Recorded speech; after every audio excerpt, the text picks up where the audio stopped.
thank you for the last slide because it fits perfectly into what I was hoping to say next. It was all planned. So I'm going to look at life expectancy. What is the safe limit of loading you can apply, hoping that you won't put lasting damage into your bridge? So I'm looking at deterioration of masonry due to fatigue loading. And fatigue is a deterioration of bridges. It's a long-term process. So on the vertical axis, I put the bridge condition, and on the horizontal, time.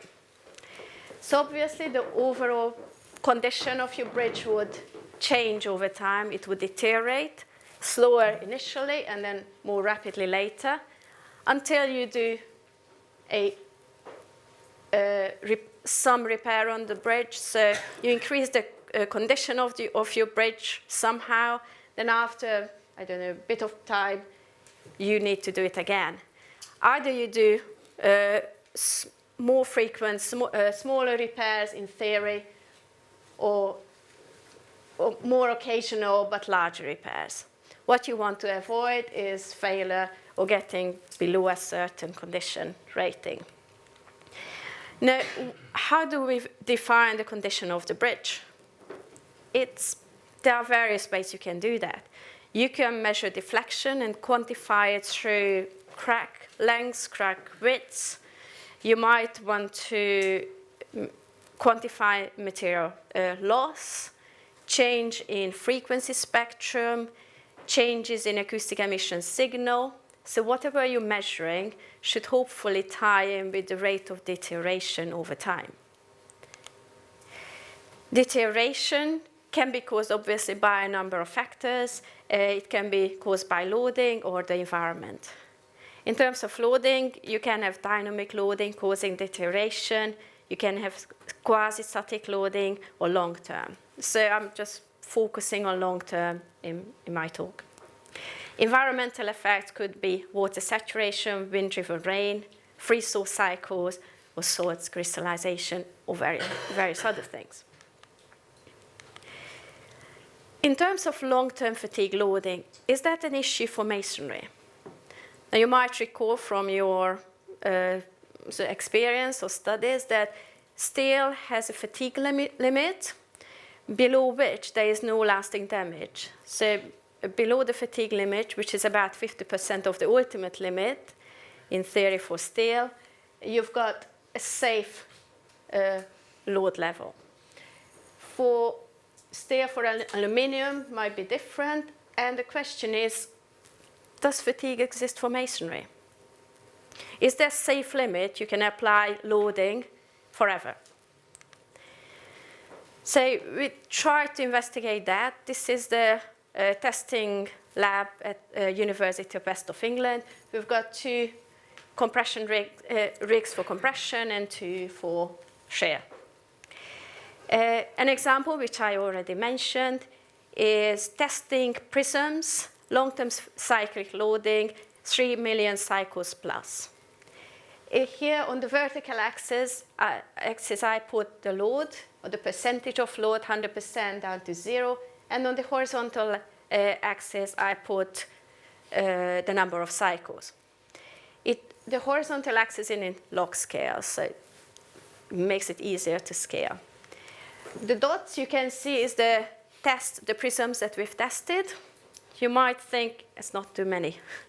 The difficulty with fatigue testing for masonry, that to get to test one sample for one prism for 1 million cycles takes about 2 weeks.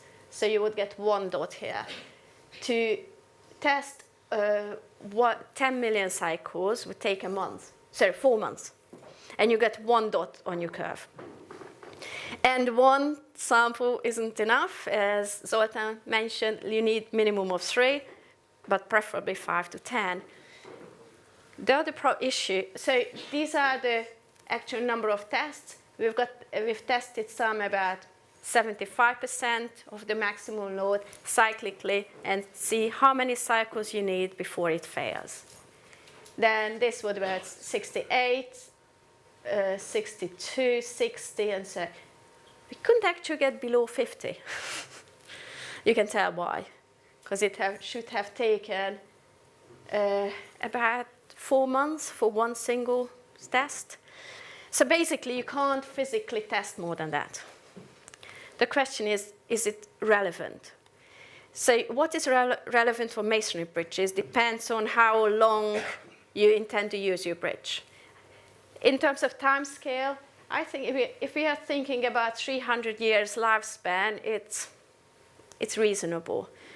On the log scale, 3 million is 1 year worth of, say, intense traffic loading. So I'm trying to estimate for a bridge which is carrying load 24 hours a day, so many axles. So just a very, very rough estimate, because it's a log scale. You can probably, 300 years is about relevant. And so we can't really get there, but we can perhaps estimate the curve, how it continues. The problem with testing masonry is the variability. So it's plus minus 20%. And these tests were made in the lab systematically, not even out in the field. So you're going to face even more variability within one bridge. So it's very difficult to give one number, define the strengths by a number. If you look at the distribution, you've got a bell curve. So where is your boundary? What is the limit? So what is obviously more sensible to do is to give a mean and a probability, an upper and a lower bound. So if you say 0.05% probability is I assume 95% of my test data will fall within this range. So that would be the upper and the lower limit. If you're less confident and say, well, I think it's 0.01, the probability is 0.01, which is 1% of my test data will fall outside, so 99% will fall in. You've got a much wider range of distribution. So first of all, question to you, how confident are you that the test data you collected with your coring samples is representative? What is the variability? So if you define your confidence, then you've got some chance to give an indicative data, some sort of indicative result. The purpose of this graph is to give an indication how it may be used in future to relate the life expectancy to the load level. So on the vertical axis, still, we have the percentage of ultimate limit state. So 100% is the failure load. So if you apply 50% of the ultimate limit to the masonry sample, it may last 5 or 10 years. Okay, 5 years. If you increase your loading from 50 to 55%, would that change the life expectancy? Well, if you increase the loading, your life expectancy is probably going to reduce. So instead of 5 years, it will be less than 1, according to this relationship. If you change the load limit from 50 down to 45, so you put less load on it, you hopefully can use it. It will take longer to fail. So it might go up to 300 years. So that's quite a dramatic change. It's not linear. The other purpose of this relationship is that you might be able to identify the number of years, the load level, depending on the number of years you intend to use your bridge. So if you want to use your bridge, say, for 300 years,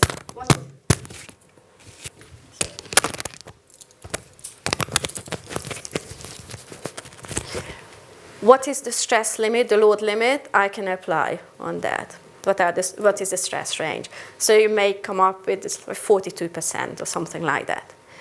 Or if you know that your working stress level within the arch ring is about 35%, how long would it take before your ring starts to deteriorate under long-term fatigue loading?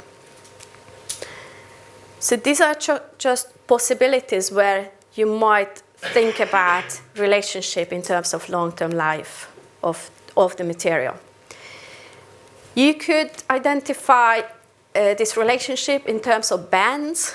So you might have a red band, which means do not ever go beyond this line, because almost certainly you are going to damage your arch rapidly. If you are within the mean and the lower band, say 5%, then you're probably okay. But if you are below this limit, the lower limit, you're almost certainly going to be okay. See, this is just a traffic light indication that you might want to think about. So if you are in the green band, no deterioration is likely to occur. The load can be applied. The yellow, monitor early signs of deterioration, and just think about it, and the red, don't do it. Now, this is just one way of indicating damage or long-term deterioration. There are a number of ways to do it. We came up with this with an approach which is called the SMART assessment when I was working with Clive Melbourne at Salford University. We were thinking about the number of ways the bridge can fail. Obviously, if you've got hinges in your arching, it doesn't mean it's going to fail. You may have a mechanism, it doesn't mean that it's going to collapse. It may have soil deterioration or soil issues. Does it going to fail? Very rarely. So what are the failure processes, failure mechanisms that you need that can trigger failure or deterioration? So this can be 4-hinge mechanism, ring separation, you can have punching, shear, local crushing, soil failure, abutment movement, all sorts of things. The question is, which is the weakest link? Because that is the bit you will focus on. And if you find the weakest link, how long does it take for that to deteriorate? So that's what's the thinking behind the SMART assessment. In terms of how strong is your bridge, there is an ultimate limit state, which is the maximum load you can apply. Is the fatigue limit like steel? And I don't think there is. So the more load you apply, the faster it is going to deteriorate. For masonry, a permissible limit state was suggested. It is not necessarily a number, it depends on the structure. But the idea behind it is that no unintentional long-term deterioration occurs under surface loading. So whatever you load, it won't deteriorate for the duration of time you want to use your bridge. We don't care about beyond, say, 500 or 1,000 years, because that's not relevant to you.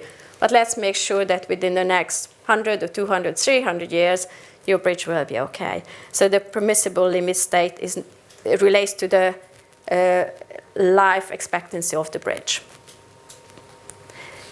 The process is taking the basic information like you would do for any assessment. You get information on the geometry, on the construction, on the materials, and the loading. After that, you look at the possible failure mechanisms and identify the deterioration rate of deterioration for those. So the rate of deterioration is called the SN curves. So the longer it takes, so the higher the stress, the longer it lasts. So the higher the stress, the faster it deteriorates. Sorry. So whichever is the critical, you identify the ultimate limit state and the permissible limit state for that. And then the life expectancy will depend on the critical one. Once you repair the critical one or strengthen and make sure that the critical one won't occur, there's the second critical one, obviously. So the SMART assessment is more of an approach rather than an actual numerical program. Just think it through what is the weakest link and what can cause long-term deterioration. at the present, it's more of a thinking process rather than an actual guide. But I think it's worth thinking about it. In terms of fatigue, so fatigue is one thing. But I think I was looking into the guidelines that you guys can look up to get an idea about how bridges, masonry bridges work, how do I analyze them, what do I do with it. We've got an issue regarding masonry bridges that generally they're not taught at university. Can I just see, could you put your hand up if you actually studied masonry bridges or anything about masonry at university? 1, 2, 2, 3. Masonry, but not arches. Bridges, masonry bridges. Masonry bridges? 1, 2. Oh, good. 3. Okay, so not many. And that's the fundamental problem. And the fundamental problem exists not just in the UK, but in the whole of Europe and US and the entire world. There is a fundamental lack of knowledge and education in masonry bridges. So you guys who are lucky enough to be able to deal with these most wonderful structures, you've got the hardest job because you haven't been given any training on that. So where do you get your information? Of course, you come to this excellent workshop. Apart from that, it's really difficult. In terms of industry guidelines, there's very little, not just in the UK, but internationally. In Europe, there are a few guidelines which may mention masonry, but not necessarily bridges. Eurocode 6, masonry, does not mention bridges, or masonry arch bridges. There was a European project, an EU Sustainable Bridges, which you might find useful. It's called sustainablebridges.net. I collected these resources, which I think you might find useful, apart from the UIC guidelines, which is included in here. Or it's not, but it's because it's a UIC project, but it will be part of this. Probably most practical one is the SERIA guidelines. It was SERIA 656. Then Highways Agency has a number of 3 documents relevant: assessment of highway bridges and unreinforced masonry arch bridges. So you find some information, it's very, very little. Highways Agency has an inspection manual for highway structures, so you might find something of use. Do you speak Italian? Okay, if you do, you might be lucky, because the Italian national, we got someone from Italy. Where is she? Now, make friends with her. Because she might be able to translate this document for you, which is Italian National Code, Guidelines for Assessment of Existing Road Masonry Arch Bridges. Unique in Europe. It would be really nice to get it translated. So if you have a few hours, would you mind doing that? Books, always books are good.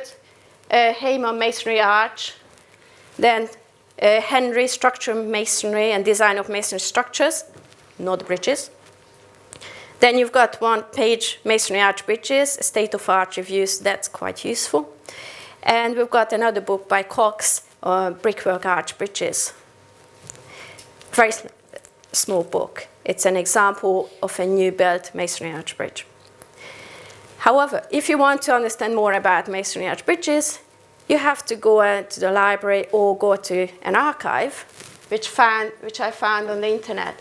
If you type in archive.org, you can download all these historical books and many more. These are treasures.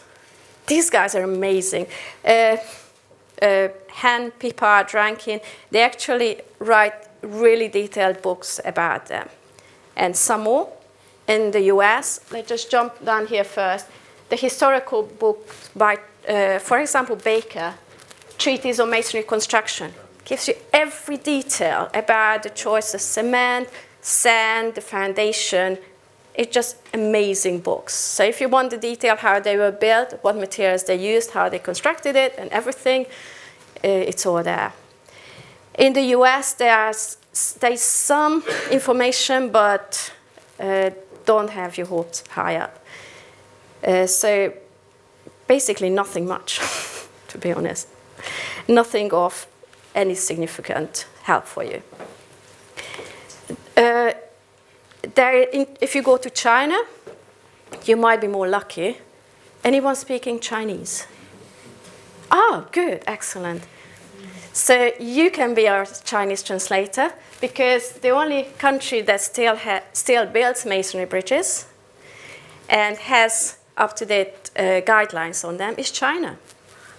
So one of them, the first one, a national design code for bridges, including masonry arch bridges, is in English, so that's good.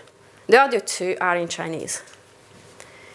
So I think this is a fundamental problem. There's nothing for you basically to learn from, or no guidelines to follow.